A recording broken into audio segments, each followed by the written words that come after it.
Teman Nabi Musa alaihi salam di surga. Suatu ketika, Nabi Musa alaihi salam berdoa, "Ya Allah, tunjukkanlah salah seorang teman dudukku di surga." Maka Allah subhanahu wa ta'ala memerintahkan Nabi Musa untuk datang ke pasar di suatu tempat yang agak jauh. Di sana terdapat seorang lelaki penjual daging tukang jagal dengan ciri-ciri yang dijelaskan secara rinci, yang nantinya akan menjadi teman beliau di surga. Nabi Musa segera menuju pasar itu dan dengan mudah menemukan orang yang dimaksud.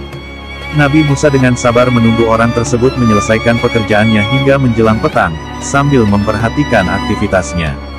Ketika akan pulang, Nabi Musa menghampiri dirinya, yang tampaknya tidak mengenal beliau sebagai utusan Allah yang syariat dan ajarannya diikutinya itu. Beliau berkata, "Apakah Tuhan bersedia menerima saya sebagai tamu? Saya sedang dalam perjalanan, musafir." "Baiklah, marilah kita pulang." Nabi Musa mengikutinya berjalan pulang. Sesampainya di rumah, ia memasak daging yang dibawanya dengan kuah yang sangat lezat dan sebagian disuguhkannya kepada Nabi Musa. Dari sebuah ruangan, lelaki itu mengeluarkan sebuah tempat wadah besar yang di dalamnya ada seorang wanita tua yang lumpuh, begitu lemahnya sehingga ia tampak seperti anak burung merpati yang tidak bisa berbuat apa-apa.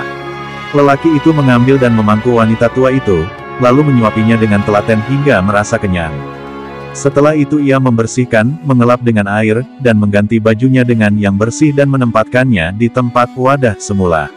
Selanjutnya ia mencuci baju kotor wanita tua itu dan menjemurnya. Sebelum ia membawa wadah tersebut ke ruangannya kembali, tampak bibir wanita tua itu bergerak-gerak. Tampaknya ia sedang berdoa, yang Nabi Musa bisa membaca gerak bibirnya, "Ya Allah, jadikanlah anakku ini sebagai teman duduk Nabi Musa di surga." Setelah lelaki itu duduk kembali menghadapi tamunya, Nabi Musa berkata, "Siapakah wanita tua itu?" Lelaki itu berkata, "Dia adalah ibuku yang sangat lemah karena telah lumpuh, hanya bisa berbaring saja."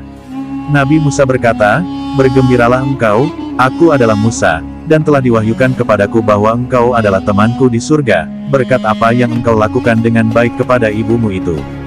Lelaki itu sangat gembira dan bersyukur kepada Allah mendengar ucapan Nabi Musa itu, dan makin istiqomah dalam merawat ibunya itu.